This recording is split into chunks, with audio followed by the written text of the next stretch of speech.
Selamat datang di podcast Doceo, podcast yang membahas tentang inovasi dan juga strategi dalam pengembangan produktivitas perusahaan dalam teknologi digital. Halo semuanya, saya Syara Hafiza dan pada kesempatan kali ini kita akan membahas mengenai bagaimana teknologi ini bisa bertransformasi di era sumber daya manusia. Dan tenang aja, di sini saya tidak sendirian, tapi kita sekarang bersama pemimpin di balik pengembangan atau suksesnya platform Doceo ini, yaitu Pak Mirza Yuliansyah. Selamat datang, Pak. Oke. Bagaimana Pak kabarnya hari ini? Baik. Alhamdulillah ya. Alhamdulillah baik. Baik, mungkin teman-teman yang sedang menonton dan juga mendengar, ini adalah pemimpin atau CEO juga founder dari platform Doceo ini sendiri. Dan mungkin saya ingin langsung aja ke pertanyaan yang pertama saya. Ini berawal dari keresahan saya sendiri sih Pak, dan teman-teman di sekitar saya juga gitu. Karena saya percaya bahwa pendidikan dan juga dunia kerja itu harus selaras gitu, se-align gitu, antara satu sama lain gitu ya. Tapi pada nyatanya ketika kita di dunia perkuliahan itu kan kita dikasih teori-teori gitu ya Pak, tergantung sama program studi kita gitu. Nah, tapi pada nyatanya ketika kita terjun ke dunia kerja, itu banyak yang merasa kayak ini kayaknya belum diajarin nih ketika kita masih ada di bangku mahasiswa gitu. Dan itu memang lumayan banyak terjadi di kalangan saya gitu Pak. Dan ketika saya melihat platform Doceo ini juga kan berarti bisa menjembatani perusahaan-perusahaan juga gitu untuk mencari karyawan-karyawan yang sesuai dengan rekrutmen perusahaan itu gitu ya kan Pak. Ya mungkin pertanyaannya cukup dalam ini sebenarnya. Jadi kalau kita bicara mengenai requirement perusahaan dalam rekrutmen ya, kita punya 4 problem sebenarnya dasar. Pertama itu perusahaan selalu ngelihat punya masalah di produktivitas. Jadi dia mau ngerekrut terus kemudian nih yakin nggak nih bahwa orang-orang yang direkrut ini akan produktif sesuai dengan yang mereka harapkan. Benar. Atau sesuai dengan CV-nya at least gitu. Yang kedua, perusahaan punya problem, mungkin ini kayak sedikit menyinggung pertanyaan kamu. Jadi ada gap antara institusi pendidikan dengan industri ya, dengan perusahaan, dengan bisnis. Jadi termasuk kami juga melihat bahwa antara yang diajarkan di kampus atau di sekolah institusi pendidikan seringkali ketinggalan. Benar. Atau tidak bisa diaplikasikan langsung ke dalam dunia kerja, sehingga bebannya dari perusahaan atau manajemen bagaimana rekrutmen baru ini bisa kemudian dibentuk untuk sesuai memenuhi ekspektasi kompetensi yang memang diharapkan. Itu yang kedua. Yang ketiga, kita punya problem dengan kesenjangan ekspektasi nih. Jadi antara yang tersedia dengan yang dibutuhkan nih itu nggak sama nih. Benar. Jadi yang tersedia di market, yang kita mau rekrut dengan yang kita bayangin sebagai pemilik perusahaan katakanlah, itu nggak ketemu. Jadi ada gapnya, lagi-lagi gap. Yang keempat, masalah disrupsi teknologi. Jadi kondisi teknologi sekarang kan kita udah cepet banget ya. Iya benar. Jadi teknologi yang let's say tahun lalu kita anggap kayak terobosan, sekarang udah kayak semua orang pakai. Benar. Kayak kita ambil aja contoh dari AI ya. Tahun lalu kayak AI itu apaan sih tahun lalu. Sekarang semua posting fotonya kan yang diolah di AI, di ChatGPT or whatever gitu. So itu akan mengubah dimensi dan juga kriteria kerja, kriteria spesifikasi dari suatu profesi. Jadi waktu suatu perusahaan buka lowongan kerja gitu, yang dulunya semua kebutuhan B, C, D, E sekarang udah makin banyak karena, dan itu seringkali nggak tersebutkan kan. Jadi problemnya nanti kalau kita bicara lebih lanjut itu memang jadi banyak masalah tuh di situ tuh. Iya benar. Tantangan lah, bukan masalah, mungkin challenges ya. Benar, itu kan berarti kita juga bersaing sama yang namanya teknologi ya kan Pak sekarang ini, apalagi skill yang 3 tahun lalu mungkin udah nggak terpakai di era sekarang gitu, dan itu juga masuk ke Society 5.0 berarti kan. Nah, si Doceo ini sendiri Pak, platform Doceo ini kan pastinya mengalami kesulitan ya Pak, dari yang tadinya manual terus sekarang ke serba digital. Itu mungkin banyak tantangan-tantangan yang dihadapi sama platform Doceo sendiri, itu gimana cara menghadapinya Pak? Kalau platform Doceo sendiri kan memang platform digital ya, jadi Iya. memang waktu saya dan teman-teman ya, co-founder saya ini kita buat atau punya ide untuk nyiptain Doceo ini, kita udah tahu memang kita ada shifting nih, jadi teknologi udah mulai sangat masuk. Benar. Dan langkah pertama kami memang kami menyoroti masalah pendidikan. Jadi ada dua. Jadi pendidikan sama industri sesuatu yang sebenarnya itu nggak bisa dipisahkan. Jadi sama kayak pertanyaan kamu kan, kamu kuliah lalu kemudian nanti kalau keluar pengen kerja, tapi kok kayaknya gampang gitu ya. Kok kayaknya skill saya nggak cukup. Atau mungkin pas masuk di proses onboarding masuk jadi pegawai, kok kayaknya nggak ngerti apa-apa nih gitu kan. Dan jangan salah ya, manajemen juga sama nih. Kita ngerekrut kok anak nggak ngerti apa-apa. Jadi banyak waktu yang kemudian terpakai oleh manajemen itu untuk melatih ulang. Jadi kita berharap ini udah mesti bisa ini, tapi nggak kena gitu, saya nggak sesuai. Jadi ya itu ya, balik lagi kalau kita di kami sendiri sebenarnya kita udah ngeliat itu. Nah, apa yang kami lakukan sebenarnya kalau tadi platform Doceo adalah bagaimana kami jadi solusi untuk itu kan. Jadi bagaimana kami membantu perusahaan untuk melakukan transformasi digital. Kebanyakan juga nih yang kita lihat di dunia sekarang itu kan banyak karyawan-karyawan tuh yang ngerasa produktivitas tuh harus kayak mereka kerja sampai larut malam, terus mengakibatkan mereka burn out dan segala macamnya gitu. Tapi sebenarnya kalau kita lihat lebih dalam lagi kan seharusnya tuh produktivitas tuh dilihat juga dari sistem perusahaan dan juga lingkungan perusahaan ini gitu Pak. Menurut Bapak sendiri tantangan terbesar perusahaan ini untuk meningkatkan produktivitas karyawannya itu dilihat dari mana Pak? Gimana kita bisa tahu bahwa produktivitas karyawan kita atau tim kita nih bisa maksimal? Sebenarnya mulai dari proses rekrut kan? Iya benar. Dia mesti mengenali dulu.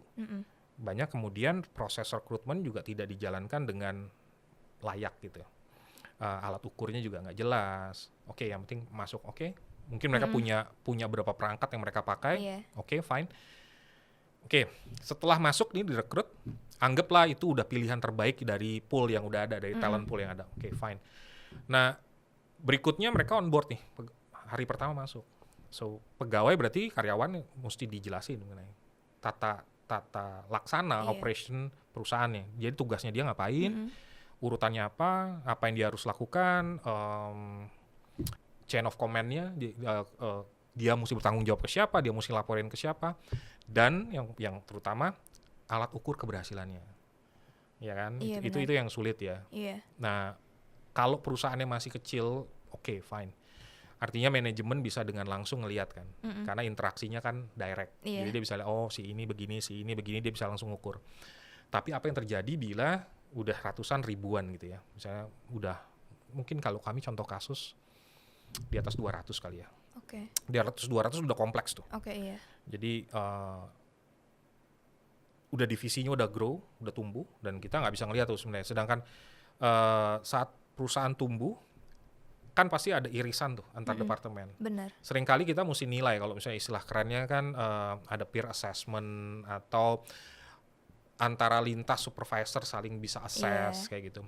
Nah, ini semua kan harus terukur, ya kan? Jadi sama kayak kalau seperti kita lagi kuliah gitu kan, semua harus ada nilainya, set of scoringnya mau gimana nih. Nah, seringkali kalau perusahaan udah berjalan itu lupa. Karena ribet memang. Karena ribet. Jadi ya saya sendiri punya sedikit pengalaman di dunia pendidikan ya. Saya pernah jadi katakanlah asisten lecturer lah gitu ya di kampus gitu. Jadi scoring itu bukan sesuatu yang mudah. Dan itu tugas yang sebenarnya berat gitu. Nah, ini seringkali kelalaian atau mungkin bukan bisa dibilang lalai ya. kurang efisiennya juga Kurang ya. efisien, Kurang oke. efisien aja. Jadi alat ukur mungkin ada. Iya. Pelaksanaannya. Mereka nggak jalanin secara konsisten. Itu problem. Nah, kalau itu semua diukur, maka dia akan tahu kan. Misalnya kamu tadi bilang ada temen, kayak Iya. kerja tapi kayak saya apa bener ya? Mm-mm. Udah produktif gitu Iya, kan, udah benar. efektif. Kok saya akhirnya jadi mesti kerja sampai malam terus Iya. gitu.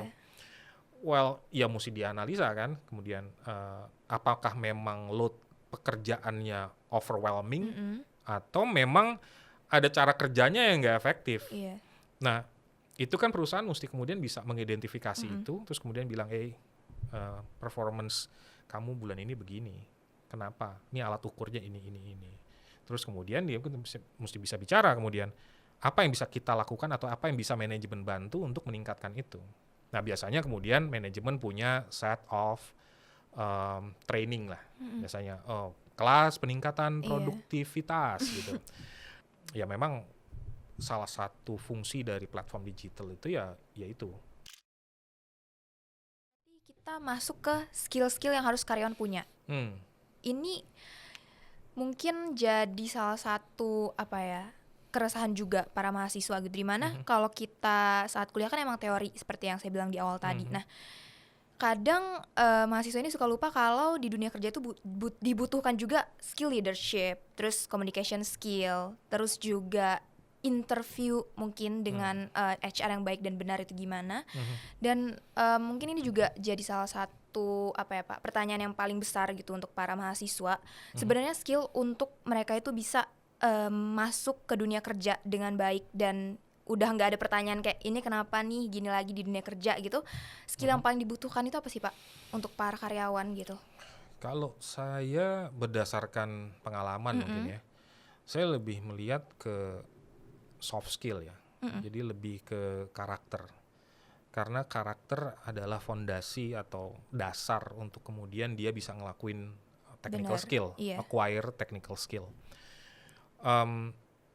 Kalau mindsetnya, kalau set of karakternya udah benar, biasanya kemudian skill set itu bisa mudah dipelajari. Problemnya adalah ya untuk ngelatih atau mendidik soft skill itu ya kadang kan kualitatif ya. Iya benar. Jadi kita nggak bisa ngukur sebenarnya. Nah, akhirnya tiap orang itu memang mesti jujur sama dirinya sendiri. Sebenarnya dia bisa atau enggak. Iya. Dia mau belajar atau enggak. Atau dia nerima bahwa dia punya kekurangan apa gitu kan. Itu yang lebih penting sebenarnya. Karena boleh cari referensi apapun gitu. Technical skill cuma megang peran berapa persen aja sebenarnya. Ada yang ekstrim bilang itu cuma 5%, dia bilang 10% gitu. Sisanya itu ya tentang ya kemauan, mindset dan seterusnya gitu. Saya rasa lebih kayak gitu, dan ini memang tantangan perusahaan juga ya sebenarnya. Kalau balik lagi ke Doceo sebagai platform digital untuk manajemen human capital, ya kadang kita nggak bisa milih-milih kan, perusahaan nggak bisa milih-milih nih. Mungkin secara by process recruitment dia udah lolos nih si pegawai baru ini. Tapi kita nggak pernah bisa benar-benar baca set of karakternya sampai kemana. Karena kita nggak bisa benar-benar tahu setelah dia sampai dia benar-benar ngerjain, sampai dia kemudian berproses dalam perusahaan. Benar. Baru kita tahu. Nah, yang Doceo lakukan adalah memang kita kemudian meminta perusahaan dan kemudian bekerja sama, berkolaborasi dengan perusahaan untuk nentuin katakanlah karakter atau technical skill, sampai technical skill ya, ngelebar, yang dibutuhin untuk setiap posisi bisa beroperasi atau berjalan dengan baik, memenuhi target. Tentunya kan kita bicara kalau misalnya saya pernah dengar ya ada OKR lah, ya, Objective Key Results, banyak lah teori-teori manajemen gitu. Nah, saat perusahaan udah punya itu, maka dia kemudian harus bisa mengimplementasikan nafas itu ke orang-orangnya. Ya dia bisa boleh bilang, kita objektif, kita tujuan perusahaan ini sampai ke titik A gitu. Katakanlah jadi nomor 1 di industri F&B gitu kan. Apa itunya, indikatornya? Kita punya 1000 cabang, let's say kayak gitu. Terus kemudian penjualan kita mesti capai 500 miliar dalam setahun, katakanlah gitu. Itu kan kuantitatif kan. Tapi seiring perusahaan itu kemudian berjalan, dia kan mesti kemudian merefleksi diri sebenarnya, kemudian apa yang sudah kita lakukan. Iya benar. Gitu. Nah, platform digital ini kemudian Doceo ini sebagai platform digital kemudian membantu perusahaan memetakan ini. Nah, nanti kemudian saat udah memetakan, dia akan tahu saat dia ngerekrut orang, katakanlah dia tumbuh terus nih. Tadi cabangnya udah 1.000, pas mau ke 1.001 kan dia mesti tambah orang kan. Benar. Dia tahu skill levelnya mesti segini nih. Rating 0 sampai 10 udah mesti sampai 9 let's say gitu. Iya. Terus kemudian set of character, dia punya mesti leadership bla bla bla bla gitu. Nah, Doceo akan membantu perusahaan secara otomatis memproses ini. Jadi waktu dia mulai dari proses rekrut sampai dengan kemudian nanti dia masuk perusahaan dan kemudian berjalan jadi pegawai dan seterusnya, itu selalu akan di-track dan dipetakan, sehingga kalau misalnya ada tadi turun moodnya gitu ya, terus kemudian kayaknya perlu disuntik nih ya gitu ya, misalnya dia butuh pelatihan apa segala macam, perusahaan udah tahu. Ini yang kemudian Doceo lakukan untuk perusahaan-perusahaan gitu. Saya pengen nanya terkait titik balik gitu, karena biasanya titik balik seseorang atau founder dari pendiri platform itu yang menguatkan visi dan misi mereka gitu. Nah, kalau dari Bapak sendiri untuk platform Doceo ini, yang menjadi turning point buat Bapak tetap melanjutkan dan juga gimana ya bahasanya untuk tetap mengembangkan platform Doceo ini, yang menjadi turning point-nya itu apa, Pak? Mungkin kalau dibilang turning point enggak kali ya, enggak tahu. Saya nggak bisa nyebut turning point ya. Kalau saya lebih menyebutnya bahwa memang dari awal saya udah punya visi. Nih. Jadi saya punya visi pribadi nih di luar pernyataan visi perusahaan ya. Jadi memang fokus saya adalah bagaimana teknologi atau karya yang saya buat nih, dalam hal ini Doceo gitu ya, ini bisa membantu meningkatkan dan memeratakan kualitas dan kompetensi manusia Indonesia. Agak sedikit jargon gitu ya, tapi saya beneran yakin itu. Jadi kemudian memang Doceo kan memang kami punya 2 sasaran market. Jadi kami masuk ke institusi pendidikan dan juga industri. Jadi sistem ini bisa dipakai. Tadi kan kita bicara bagaimana ini manfaatnya buat perusahaan ya. Sebenarnya Doceo sendiri digunakan oleh sekolah. Jadi ini bisa membantu sekolah untuk streamlining atau kemudian membantu mereka mengelola sekolah mereka dengan lebih baik. Ini challenging sih. Saya ngelihat mungkin kalau kita bicara platform teknologi atau katakanlah software atau services lainnya yang di seputar HR dan education, mungkin kita bisa sebutin nama banyak ya. Tapi yang saya lihat begini, bagaimana kemudian solusi ini bisa jadi merajut solusi yang komprehensif yang menghubungkan antara edukasi dan industri. Ini yang tantangan utamanya. Dan saya ngelihat memang ada gapnya di situ. Gapnya seperti apa? Ada mungkin ada yang lain juga berusaha mikirin itu. Tapi kemudian saya melihat bahwa kami berusaha menyatukan ini dalam satu platform full. Dan tim kami memang full untuk memperbaiki terus bagaimana cara menggunakan dan pemakaiannya. Jadi kalau bahasa tekniknya adalah user experience lah. Semua orang ngomong kayak gitu ya. Nah, tapi bagaimana kemudian teknologi ini benar-benar dirajut menyeluruh keseluruhan fungsi human capital management system gitu. Jadi keseluruhan ini kemudian keseluruhan layanan kami, service kami, fitur kami itu ngebungkus itu semua. Masuk ke dalam semua prosesnya ini. Itu yang kalau menurut saya salah satu pembeda kali ya, diferensiasi kami, bahwa kami fully customize. Jadi memang kami dedicated ke klien kami, ke perusahaan, untuk make sure bahwa proses mereka on board ke dalam sistem kami itu bisa secepat dan semulus mungkin. semulus mungkin ya, bukan berarti mulus banget nih. Karena pastinya ada kesulitan kan, jadi pasti ada tantangan saat kita pindah dari satu sistem ke sistem yang baru. Tapi kan bukan tanpa solusi. Iya. Itu aja. Selama kita terbuka terhadap solusi, pasti ada solusi. Ada namanya Society 5.0 di mana ya semuanya udah menggunakan digital. Berarti kan ini mindsetnya mungkin agak cukup mengerikan ya Pak, karena mungkin mereka melihat dunia luar gitu, seperti kayak di luar negeri enak banget gajinya 40 juta tanpa tahu latar belakangnya bagaimana gitu. Nah mungkin kalau dari kacamata Bapak sendiri, mindset yang benar ketika kita mau menghadapi dunia kerja itu gimana Pak? Lihat kenyataan. Artinya kita mesti bisa nyaring informasi, kita mesti bisa filtering ourselves dari gini, era informasi ini kan kita dibanjirin informasi dari mana-mana ya. Jadi kita harus benar-benar objektif untuk ngelihat, oke, kalau kita mau comparing something yang memang sama gitu. Jadi ya kalau misalnya kita bandingin, Indonesia bandingin sama Thailand, Filipina, perhaps gitu ya. Terus kemudian kita lihat prakteknya di sana gimana. Terus kemudian kita lihat lagi kan demografinya kayak gimana. Dan kemudian ya kita harus bisa manage our own expectation. Jadi kita mesti bisa tahu, yang ini saya mau segini. Tapi kalau kamu mau segini, kompetensi sama kualitas kamu bisa ke sini. Jadi ada di sistem kami ada yang namanya ada fitur ada rekrut pintar dan roster ya.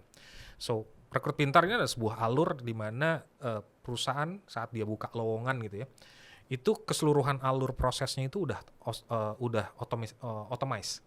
Jadi dia masuk dari buka lowongan sampai penyaringan bla bla bla.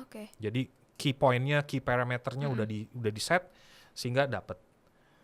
Artinya saat tenaga kerja ngelamar, dia mesti tahu bahwa ada banyak saringan, soft skill maupun technical skill yang harus dia lolos, harus dia bisa capai standarnya untuk bisa lanjut ke proses berikutnya. So kami ada, saya lupa 11 langkah atau 10 langkah gitu ya.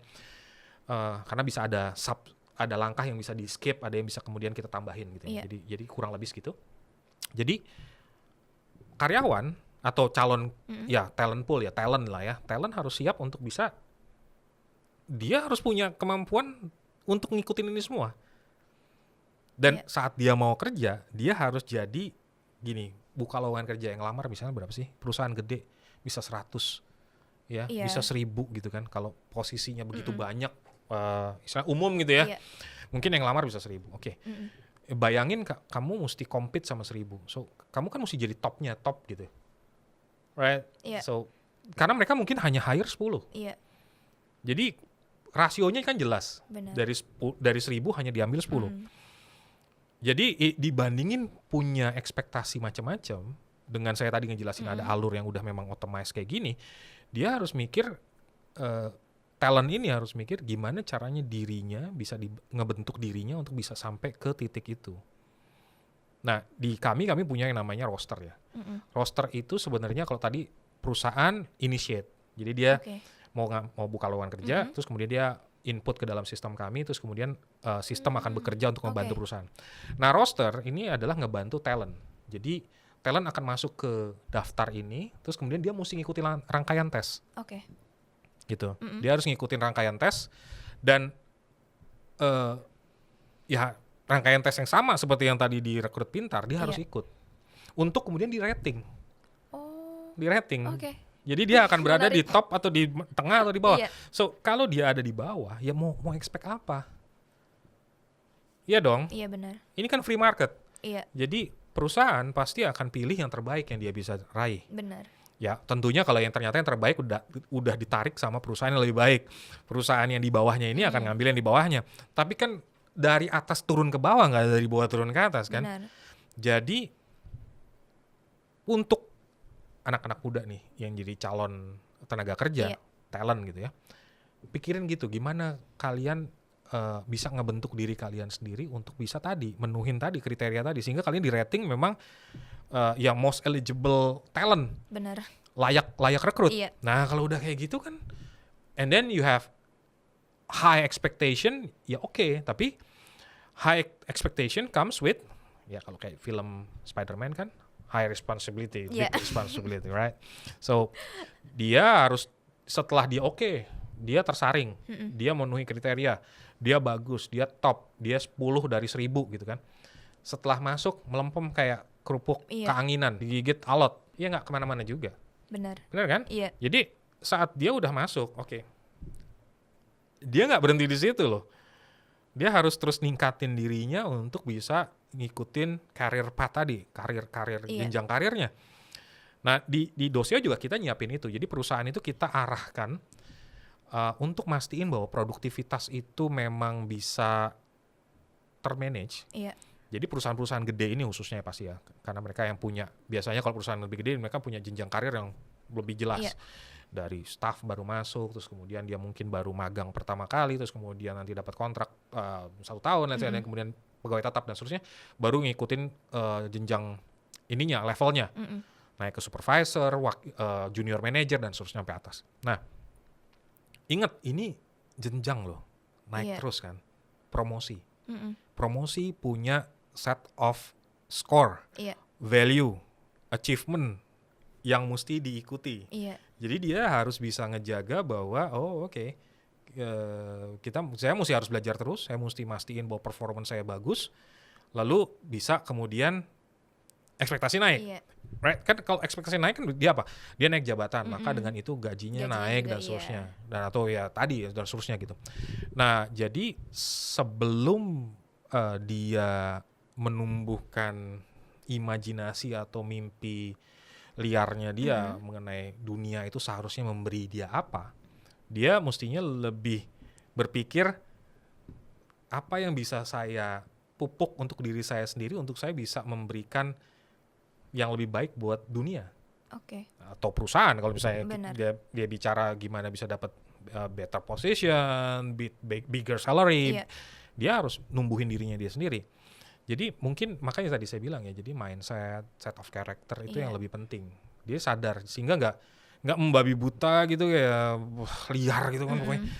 Di sana, di Swedia, di Inggris, di Amerika, di even Singapura, orang kalau kerja gajinya segini, gitu kan. Saya mau segitu gitu.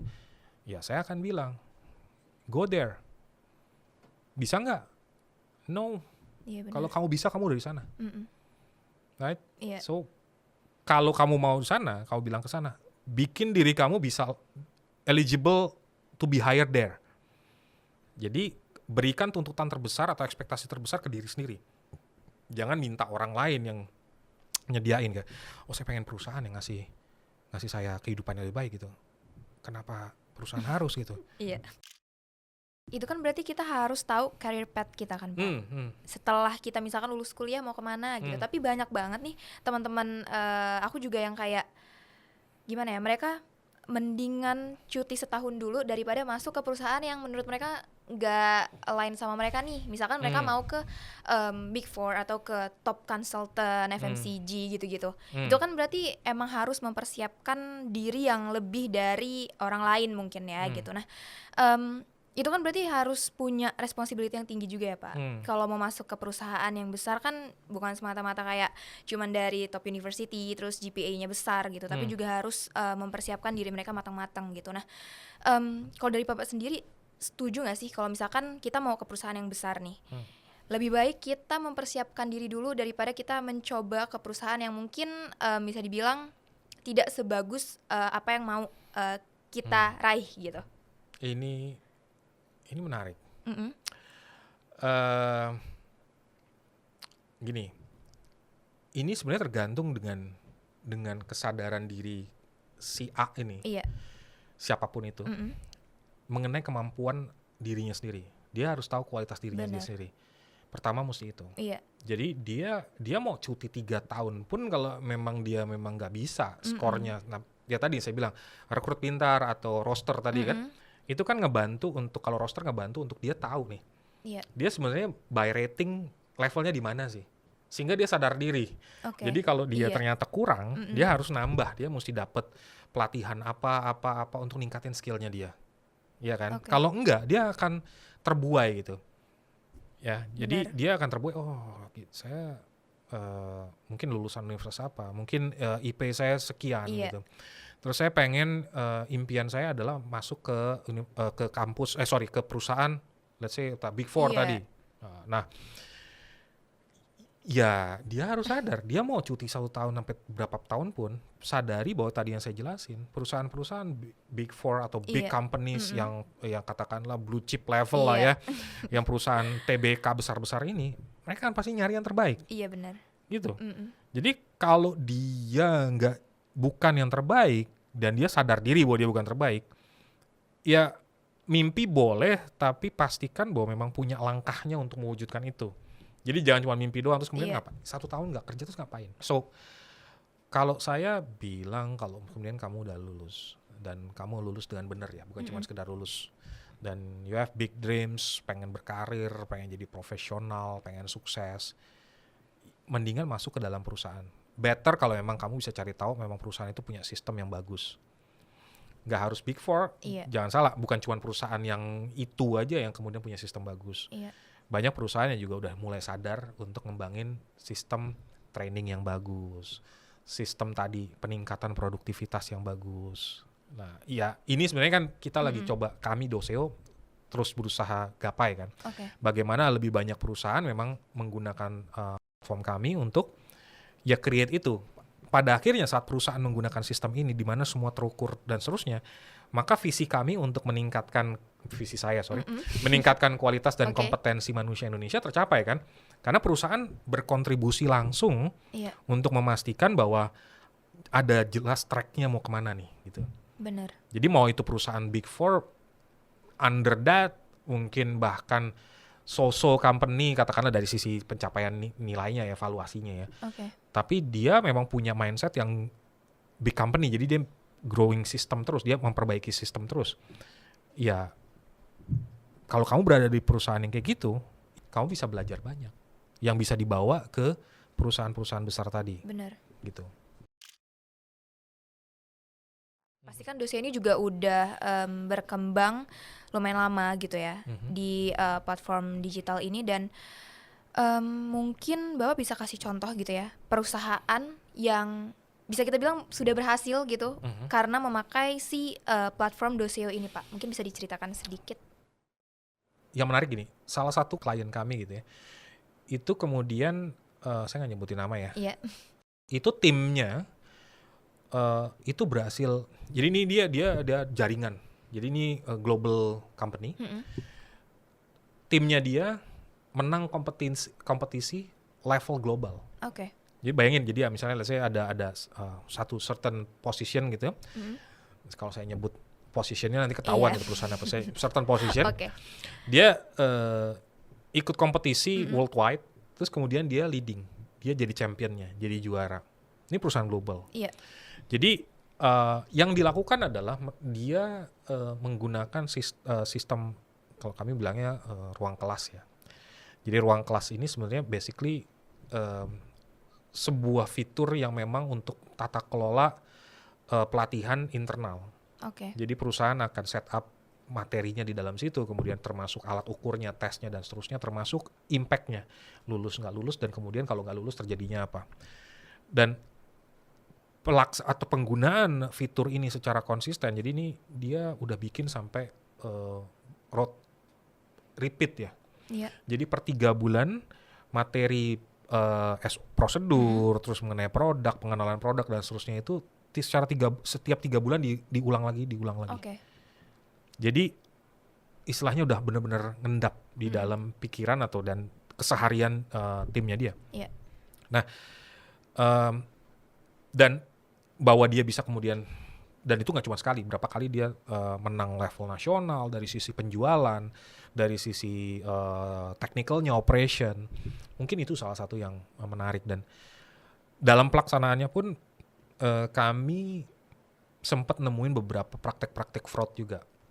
Jadi karena sistem pelatihan dan juga alat ukur keberhasilannya ini juga kemudian bisa dibawa ke bagaimana manajemen ngelihat bahwa ada praktek-praktek yang langsung teridentifikasi nih. Oh, dia nggak ngikutin SOP nih, prosedur. Kenapa? ditelusurin fraud. Entah dengan berbagai macam, ada variasi yang saya nggak ceritain ya. Ada variasi dan mereka bukan hanya terduga, sudah tertangkap fraud. Dan jadi ini mungkin salah satu bukan sesuatu yang kami harapkan dari perusahaan yang menggunakan Doceo gitu ya. Doceo tadi kan alat platform untuk peningkatan kualitas dan kompetensi. Benar. Bukan untuk nemuin maling gitu. Iya. Ya kan? Iya. Tapi it happen. Jadi gini, waktu perusahaan membuat pelatihan mengenai prosedur, berarti perusahaan mesti punya prosedur yang lengkap dulu kan? Benar. Ya kan? Artinya kemudian dia juga harus melengkapi saat prosedurnya ada yang bolong. Jadi waktu dia masukin materi ini, pelatihan, ke dalam Doceo, dia akan ngelihat lagi kan? Saat dia kemudian lakukan pelatihan, dia akan melakukan self-assessment. Iya. Kok yang bagian sini nih, misalnya proses-proses bisnis yang sini ke sini, ada yang kosong, nggak nyambung. Nah, yang nggak nyambung ini ternyata celah buat fraud. Jadi dia ketahui, ini kita belum pikirin nih. Iya. Jadi waktu dia kemudian nerapin peraturan ini, ketahuan gitu. Jadi ada loophole, ada kekosongan di mana prosedur itu ternyata belum dipikirin oleh generasi sebelumnya. Itu terjadi beberapa kali sih. Maksudnya ya akhirnya banyak perusahaan ternyata kayak gitu. Yang besar nih ya kita bicara ya. Kalau kecil tadi saya bilang gini, perusahaan ukuran berapa sih yang pakai Doceo gitu ya? Kalau saya bilang di atas pegawai di atas 200. Ada yang bilang even kayak di atas 50 aja better. Ada beberapa konsultan HR bilang kalau ngomong saya, Mir, kalau pegawai kamu udah lewat 50, baru deh kamu punya HR system. Di bawah itu kamu bisa handle sendiri. Kelihatan semua orang-orangnya. Iya, benar. Iya, kebanyakan orang divisinya udah mulai tebel gitu kan, per divisi, per departemen udah banyak orangnya, udah nggak kelihatan lagi tuh. Nah, sistem penting di atas 200 dan user kami memang udah di atas sana. Jadi ya 1.000, 2.000, 3.000-an gitu. Karena di jumlah segitu otomasi penting, ya kan? Jadi semua sistem itu udah mesti berjalan dengan alur yang udah dirancang. Terus kemudian udah well documented gitu. Jadi butuh satu platform untuk mewadahi itu semua. Dia harus nempatin itu semua kan? Peraturan taruh di situ, data kepegawaian taruh di situ dan seterusnya. Benar. Gitu. Berarti emang yang menggunakan platform Doceo ini tuh perusahaan yang punya karyawan let's say di atas 200. Ideally gitu, idealnya gitu. Idealnya begitu. Mungkin dari tadi Bapak menyebutkan fitur-fitur di Doceo ini sendiri ya Pak. Mungkin kita bisa lihat atau Bapak bisa jelasin sedikit tentang fitur-fitur yang ada di Doceo ini agar para teman-teman yang lagi mendengar atau menonton juga gitu bisa kebayang nih apa aja sih fitur yang ada di Doceo ini sendiri gitu Pak. Oh gitu ya. Oh ini muncul ya. Menarik. Sebenarnya kita punya yang Doceo miliki, kami nyebutnya Human Capital Management System. Jadi yang kami miliki itu end to end. Jadi mulai yang tadi basic HR ya, absensi sampai dengan payroll biasanya, dan kemudian kami lengkapi dengan tadi alat-alat ukur performance, terus kemudian ruang kelasnya untuk pelatihan, termasuk juga tes-tesnya, itu semua udah ada semua. Jadi kalau saya nyebutnya mungkin HCMS yang sudah disuntik dengan LMS. So Human Capital Management System with Learning Management System di dalamnya gitu. Jadi kita udah ada punya sistem belajar yang memang udah komplit gitu. Jadi kita infuse itu ke dalam jadi satu platform yang namanya Doceo ini. Nah, balik lagi kalau fitur banyak ya. Jadi kalau misalnya mesti dijelasin tadi absensinya apa sih? Semua orang punya absensi. Payroll apa sih? Semua orang punya payroll. Ruang pelatihan atau ruang kelas atau LMS semua orang tahu gitu. Nah, yang membedakan adalah bagaimana semua ini kemudian diintegrasikan jadi satu. Dirajut jadi satu, semua aliran datanya itu dalam satu platform dan terkoneksi semua. Itu yang beda. Nah, yang berikutnya yang beda adalah kemampuan atau mungkin Customisasinya. Jadi kami sadar, Iya. tim kami sadar bahwa setiap perusahaan punya sistem yang unik untuk mereka sendiri. Jadi yang kami lakukan adalah bagaimana kemudian menyesuaikan fitur-fitur yang tersedia untuk menyesuaikan dengan common practice yang mereka udah lakukan. Jadi yang kedua itu tadi faktornya adalah kemampuan kami atau kesadaran kami bahwa itu harus, kami memang mau fasilitasi customisasi. Iya. Yang ketiga memang kami untuk mempercepat proses, karena gini, kalau mereka pakai sistem ini ya, misalnya ini absensi, terus kemudian ada track record untuk kemudian status karyawan dan seterusnya. Untuk itu kemudian secara utuh diterapkan, ini butuh waktu. Jadi tim kami akan bantu mereka onboarding ke dalam sistem, memetakan kebutuhan mereka apa dan apa yang perlu di-customize gitu. Sehingga proses migrasinya itu atau transformasinya itu memang lebih mulus dan cepat. Yang keempat itu sebenarnya ya nanti kalau ketemu langsung baru kita bahas. Nah ini kan kita lihat banyak ya Pak fitur-fitur yang udah disediakan oleh Doceo ini. Mungkin dari perusahaan-perusahaan yang udah bekerja sama gitu sama platform Doceo ini, fitur yang paling mereka sering pakai atau yang paling mereka sukai itu yang mana Pak? Kami punya ketemuin dua tipe ya. Jadi tadi saya bilang rata-rata perusahaan udah punya sistem absensi dan payroll. Itu mandatory karena ya mereka mesti ngurus bahwa pegawainya masuk terus kemudian digaji. Jadi mereka punya itu. Yang kedua mereka udah punya terus kemudian mereka nyari sebenarnya buat ngelatih orangnya gimana. Ini rata-rata belum punya.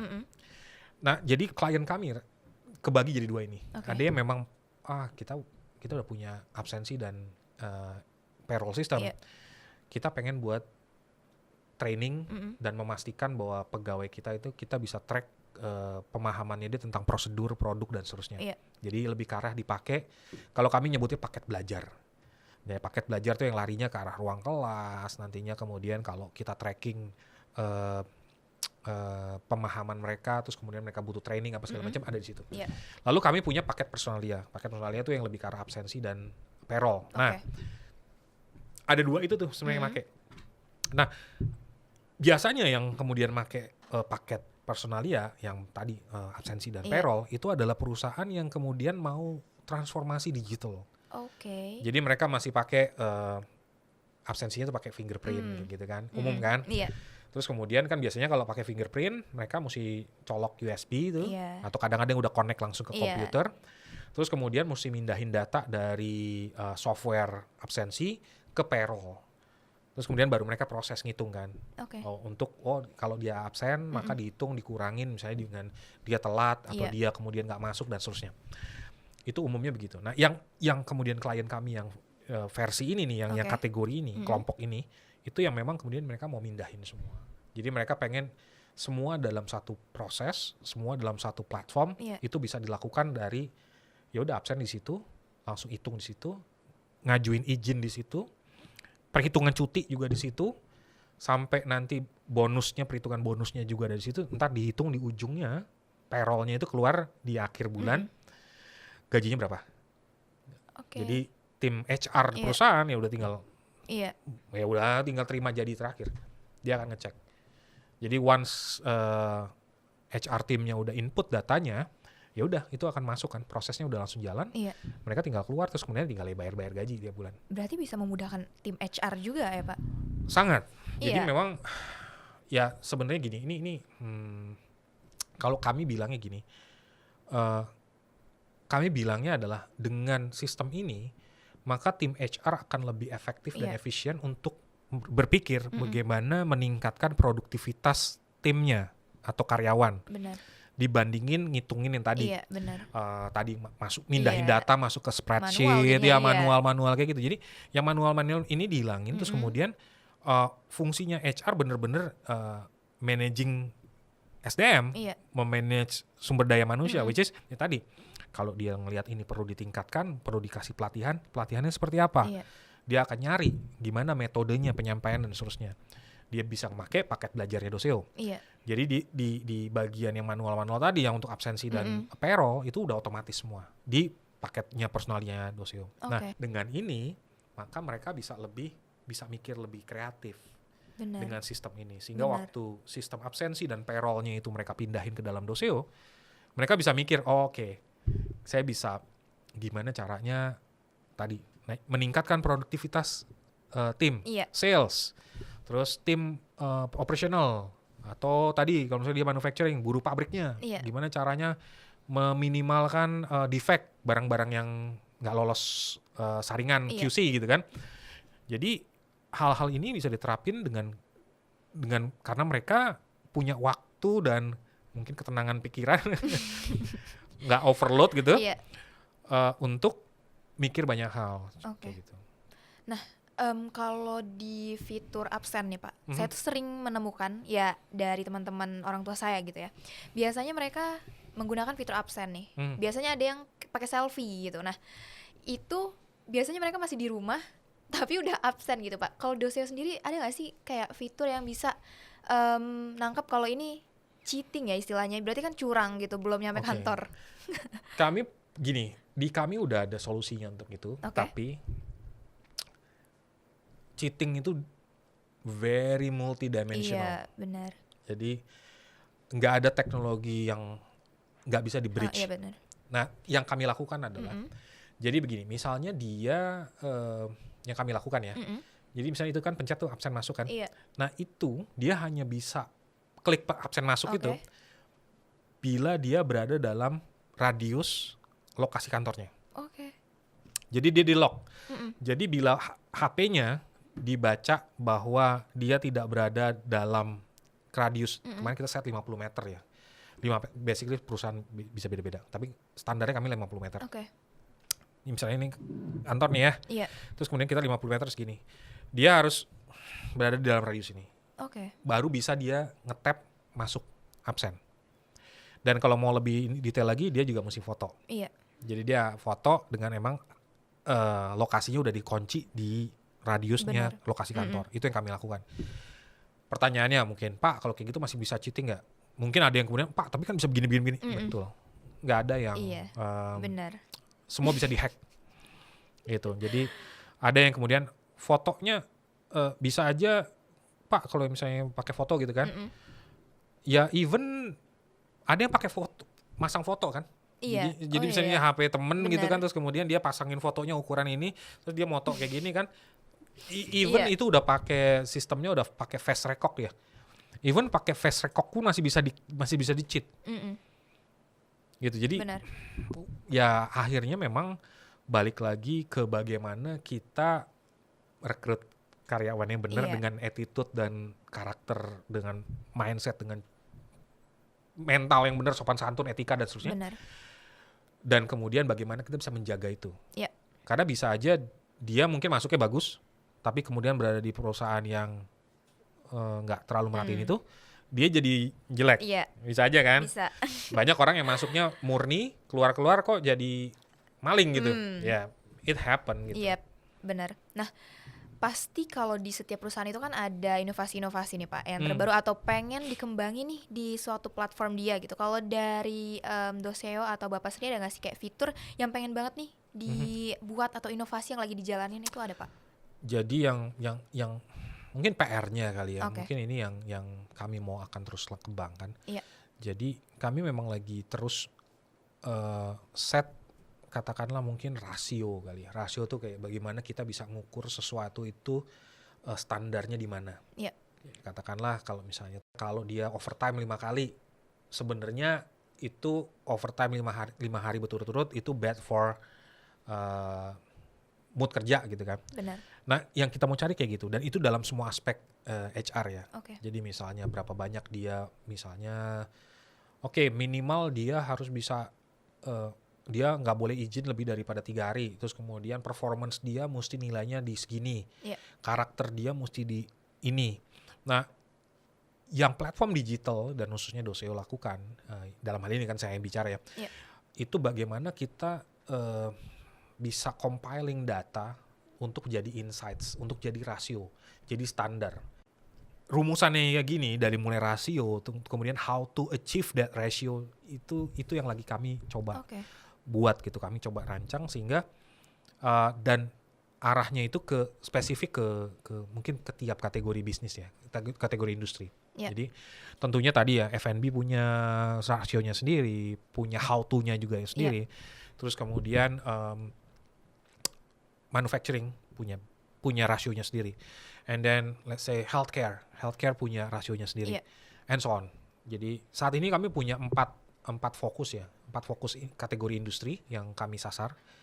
Jadi teknologi, hospitality, F&B di dalam situ. Jadi hospitality itu kayak hotel, dan kemudian F&B, resto, cafe, dan seterusnya. Terus kemudian healthcare, and then manufacturing. Jadi 4 kategori industri ini yang saat ini kami coba jadi fokus untuk tim sales kami approach gitu.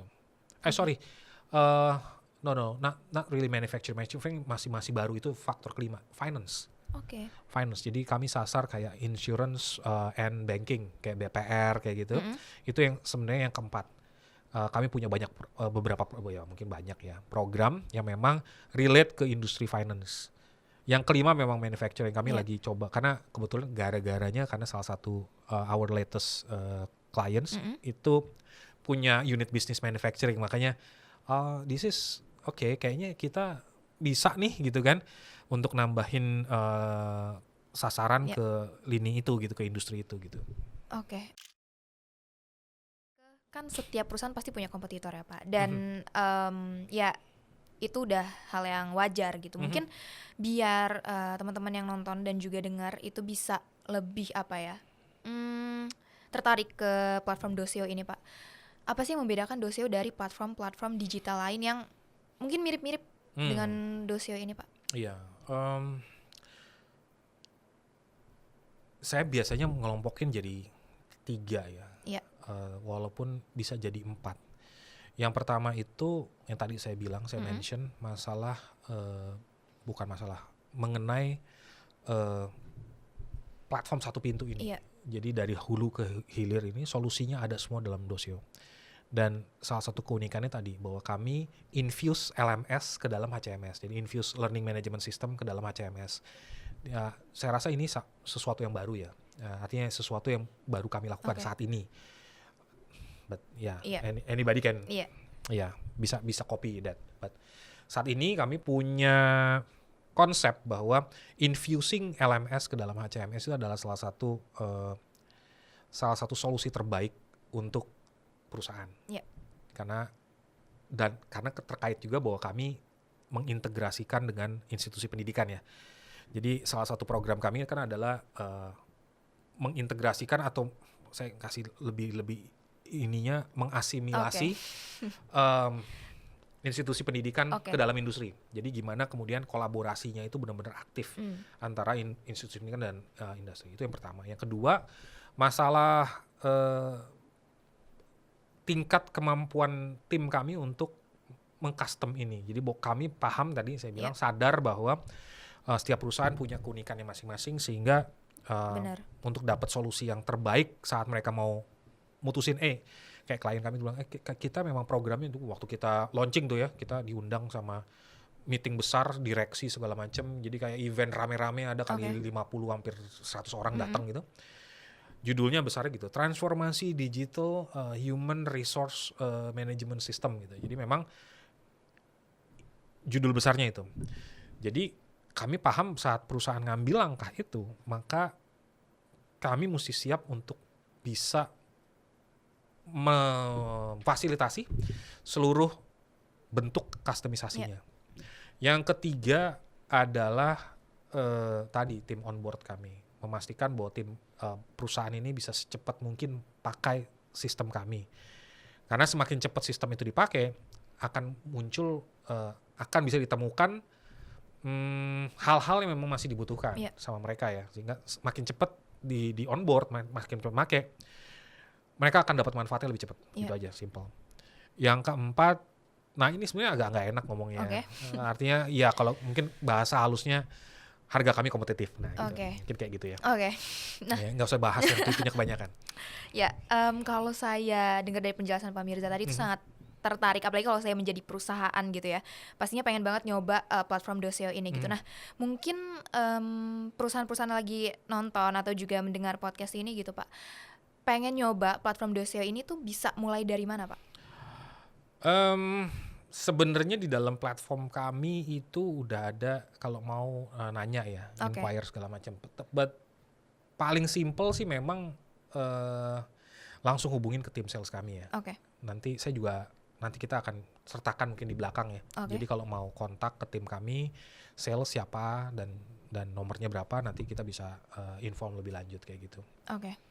Nah, ini mungkin sebelum kita menutup podcast kita pada hari ini gitu ya Pak, ada pesan mungkin untuk, saya yakin perusahaan-perusahaan atau tim HR di luar sana itu pengen banget punya karyawan yang pastinya sesuai sama apa yang mereka inginkan gitu ya Pak.